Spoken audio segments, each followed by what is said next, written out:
When erotic images flood the mind, they are not simply cravings to be fulfilled. They are messages from the deeper psyche, symbols of vitality, creativity, connection, or even unmet needs from the past. To interpret them with honesty and depth is to transmute their power. What once compelled you blindly can now inspire you consciously. This is the alchemy, not to kill desire but to uplift it. To sublimate does not mean to eliminate, it means to redirect. The energy once trapped in compulsive behaviors can become fuel for art, for spiritual insight, for deepened presence in one's relationships, but only if it is respected, not feared, not dismissed, and not indulged unconsciously. The practitioner must learn to contain the fire without being burned. This is a path of discipline, yes, but also of intimacy. With oneself, every pulse of temptation becomes an opportunity to descend into the inner chamber where the soul works its mystery, distilling crude passions into gold. Every journey toward inner transformation is marked by trial, and temptation is not a detour on this path. It is the path. For the one who practices semen retention, the sudden surge of longing, lust, or fantasy is not simply biology reasserting itself. It is the voice of the archetype announcing a critical phase in the psyche's evolution. This is not random suffering, it is a trial of the initiate, a symbolic test encountered by every soul that dares to step beyond the boundaries of unconscious life. In myths across all cultures, the hero is never simply granted enlightenment or power. He must descend. He must face monsters, illusions, and seduction. The Greek Odysseus was not merely delayed by the sirens and Circe. These figures represented his own inner fragmentation, the seductive pull of forgetfulness and regression. Likewise, in retention, the sexual craving that returns with ferocity is not just a biological urge. It is the siren, an archetypal force testing your capacity to remain awake. The modern man is often unaware of the mythic structure of his inner life. He believes his struggles are personal, private, perhaps shameful. But viewed symbolically, the trial of temptation is a universal motif. It is the dragon guarding the treasure, the devil offering comfort, the beautiful one who would drain your essence for a moment of ecstasy. These figures appear not only in dreams or visions, but in the thoughts and urges that flood the body after prolonged discipline. They come with purpose. To undergo this trial is to move from mere discipline into initiation. Discipline alone, abstinence, control, denial belongs to the early stages. It is the ego's attempt to assert order. But initiation is something deeper, more dangerous. It means allowing the structures of the old self to be broken. It means entering the forest where the path is lost. In this place, the rules you once followed no longer apply. You are alone with the energy itself, stripped of doctrine, stripped of certainty. This is where the initiate either turns back or transforms. Temptation at this stage is not a sign of weakness. It is a symbol of initiation, entering its most volatile phase. The unconscious tests your integrity. Not in a moralistic sense, but in a psychic one. Are you truly prepared to hold this energy without collapsing back into compulsion? Can you look into the eyes of your deepest craving and remain unmoved? Not because you repress it, but because you understand it. This is not a war to be won by force, but by insight. The figures that arise in temptation, be they fantasies, memories, or images, must be engaged with symbolically. They must be studied like messages from a dream. For the initiate, every impulse holds a clue. Perhaps what you feel as lust is really a hunger for closeness, for intimacy, for meaning. Perhaps the seduction of relapse is not about pleasure at all, but about returning to the safety of the known. Each time you resist, not with denial but with awareness, you earn psychic strength. You descend further into yourself. You begin to sense that this is not just about sexuality. This is about the reorganization of your soul. You are being asked to become something else, someone else, not by abandoning desire, but by walking through it with eyes open. In ancient rites, initiates were stripped of their identities, thrown into the darkness, surrounded by symbols and trials, until something broke inside. That breaking was not defeat, it was the shattering of the false self, the opening of a new psychic structure. Retention, when taken seriously, leads to a similar breaking. The temptation is not a wall, it is the threshold. The figures you face are not enemies, they are gatekeepers. They demand a price, the surrender of unconsciousness, the sacrifice of the lesser self in exchange for access to deeper power. The battle that unfolds after a period of semen retention is not simply between desire and discipline, nor is it merely a test of willpower. It is, at its core, a confrontation between the ego and the soul, between the illusion of control and the deeper calling toward wholeness. The ego, having long believed itself to be the master of the self, begins to panic when faced with the unpredictable surge of energy that arises through retention. It interprets temptation as failure, relapse as death, and struggle as weakness. But this panic is rooted in illusion.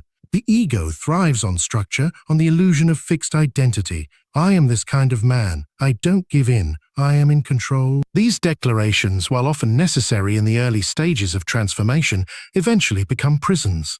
When temptation arises, especially after a long period of discipline, the ego feels its walls begin to tremble. The raw power of libido, no longer leaking out through unconscious patterns, begins to pressure the boundaries of the known self. The ego resists. It tightens its grip. It tells stories to maintain its fragile dominance. This is just a phase. I must fight this. I'm losing progress. But the soul is not interested in maintaining the ego's illusions. It is not concerned with control or consistency. The soul seeks depth, truth, and wholeness. Its language is symbolic, paradoxical, and often uncomfortable. Temptation is one of its tools, not to cause suffering, but to provoke awareness. It is the soul's way of pulling attention to what remains unconscious. What the ego fears as regression, the soul often reveals as revelation. To understand this tension, one must see how the ego interprets desire. To the ego, desire is either an enemy or an indulgence. It wants to categorize quickly. This is good, this is bad. But the soul does not deal in such binaries. To the soul, desire is a movement of energy, a communication from the depths, a symbol to be read, not suppressed. The return of sexual longing is not a betrayal of discipline. It is a mirror reflecting the hidden aspects of the psyche that have yet to be integrated. This distinction is critical. Many who practice semen retention fall into the trap of ego inflation. They begin to identify with the image of the disciplined man, the spiritual ascetic, the warrior who has conquered lust. But the very moment this identification hardens, the soul intervenes. It sends the serpent of temptation, not to destroy, but to humble, to strip away the image and expose the inner reality. Temptation is not failure. It is the soul calling the ego back to truth. One must then ask, what is the deeper truth behind the craving?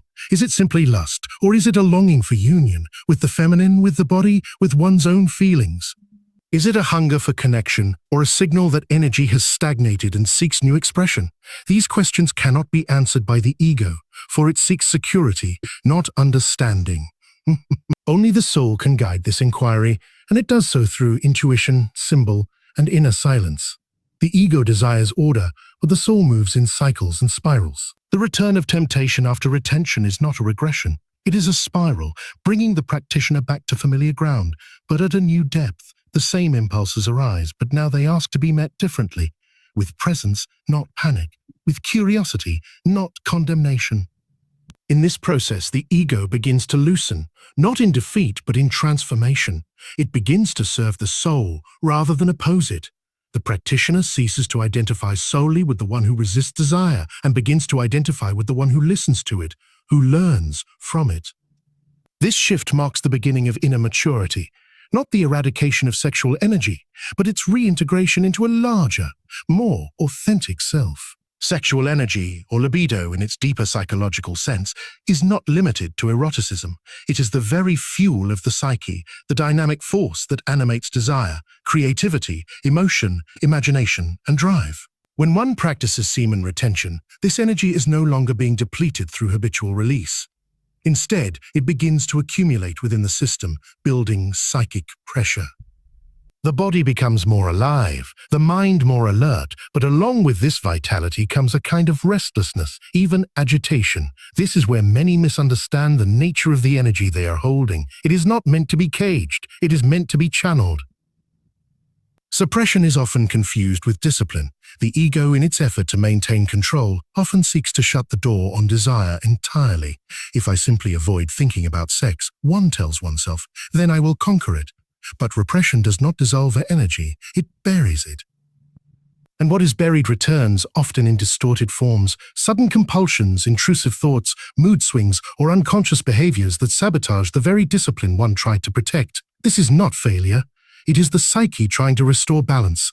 Energy must move. It must take shape.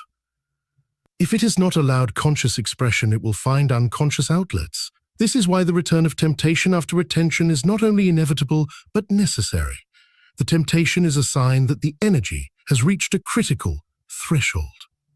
The psyche is asking, what are you going to do with this power? You cannot just hold it like a stone in your hand. You must sculpt it, give it form, give it voice. This is not about indulgence, but about transformation. There are many pathways for this expression, and each person must discover their own. For some, it may emerge through creative work, writing, painting, music, invention. For others, it may flow into physical practice, martial arts, dance, athletics. For many, it becomes the foundation of spiritual practice, ritual, prayer, meditation, contemplation. What matters is not the form, but the sincerity and intensity with which the energy is allowed to move through it. The goal is not to distract oneself from desire, but to translate it, to raise its vibration without denying its origin. This process is not merely psychological, it is energetic. The body stores this energy, particularly in the lower chakras or energy centers, and as it rises, it begins to activate higher centers of perception. This is why many who engage in serious retention report heightened intuition, deeper dreams, stronger spiritual sensitivity. But the ascent of energy is not automatic. It requires intention, focus, and an openness to inner guidance. Without this, the energy stagnates, becoming a source of anxiety or irritation. The river, once dammed, threatens to flood. To avoid this, one must learn the art of conscious redirection. This is not distraction, not substitution, but alchemy. It means encountering the desire directly, acknowledging its intensity, and asking, where else in my life is this power needed? Often, the answer comes not from the intellect, but from the body itself, from the heart, the gut, the breath. The body is not a prison of urges, but a temple of transformation. When listened to with care, it reveals how energy wishes to move. It is also important to recognize that expression does not always mean outward action. Sometimes the most powerful form of expression is internal. A shift in awareness, a moment of stillness, a surge of insight. Holding energy consciously without collapsing into reaction becomes a form of meditation. The heat of desire becomes the fire of presence. This inner stance is not passive, it is deeply creative. It allows the energy to reshape the psyche from within, to build new patterns of thought, new emotional tones, new visions of self. The more one cultivates this relationship with energy, not as an enemy but as a messenger, the more one begins to trust its intelligence. The body becomes an instrument, not a battlefield. The psyche becomes a channel, not a dam. What once felt like temptation becomes invitation, not to regress but to evolve. Abstinence in the beginning appears noble. It promises strength, clarity, and liberation from compulsive behavior. And indeed, for many, the early stages of semen retention offer exactly that: a return of energy, a sharpening of the senses, a feeling of mastery over the lower instincts. But this mastery is only the threshold. If one remains in abstinence for its own sake, clinging to avoidance as virtue, one risks becoming entangled in a subtler form of imbalance. The goal is not merely to abstain from desire, but to integrate it, to make it conscious, to allow it to take its rightful place within the whole psyche. Desire, particularly sexual desire, is one of the most misunderstood forces in the human experience. Religions have sought to banish it, societies have tried to control it, and individuals have either surrendered to it or fled from it. But desire itself is not inherently destructive. What is destructive is unconsciousness, acting out desire blindly or repressing it without understanding. Integration asks for something different. It asks for relationship. It asks that we turn toward the energy and ask, what are you trying to teach me? When we withhold from expression without deeper understanding, the energy we contain becomes rigid, pressurized, and anxious. The mind may become hypervigilant, afraid of triggers, obsessed with avoiding relapse. This is not spiritual growth. It is psychological contraction. True transformation requires that we move beyond the binary of indulgence and suppression. We must step into the middle path, the alchemical path, where energy is neither worshipped nor denied, but worked with like a volatile substance in the laboratory of the soul. Integration means recognizing that sexual energy is not separate from spiritual energy. They are different expressions of the same vital force, what the ancient mystics called prana, kai, or kundalini. To separate them artificially is to divide the psyche, to fracture the inner self. Integration seeks to reunify. It understands that sexual desire can become a bridge to the divine if approached with awareness. It is not about fantasizing in sacred language. It is about seeing that even the most primal urge is pointing toward a deeper union, a longing for wholeness. In psychological terms, this is the movement toward individuation, the process by which all parts of the self are brought into harmony. The sexual instinct, when not integrated, becomes a rogue force, hijacking the ego, driving behavior in secret. But when it is honored, seen, and understood, it returns to its place in the inner structure. It becomes a servant of consciousness, not a master. It informs decisions, fuels creativity, and deepens intimacy, not just with others, but with oneself. This integration often requires shadow work. One must face the parts of oneself that were previously exiled, the fantasies, the fears, the wounds tied to past sexual experiences. This is not easy work. It is emotionally charged, often painful and deeply personal, but it is necessary. Without facing the shadow, one cannot fully integrate the light. Retention without reflection becomes repression. Abstinence without awareness becomes avoidance. Integration demands we look at all of it, the longing, the shame, the hunger, the beauty, and bring it home. Practically, this might look like reframing urges not as enemies, but as messengers. When desire arises, instead of pushing it away or indulging it unconsciously, one can sit with it, breathe into it, and ask what it truly wants. Often, beneath the surface of lust, lies a deeper yearning, for love, for connection, for expression, for transcendence. To integrate is to listen deeply, to trace the energy back to its source, and to invite it into dialogue rather than war. As this process matures, one begins to live from a place of inner coherence. There is no longer a need to fight desire or run from it. It becomes one of many energies in the inner ecosystem, respected and balanced. The masculine and feminine within are no longer in opposition, but in conversation. The body is not a battleground, but a vessel for transformation. This is not the cold sterility of abstinence. It is the living fire of wholeness, achieved not by denying parts of the self, but by welcoming them into the light of awareness.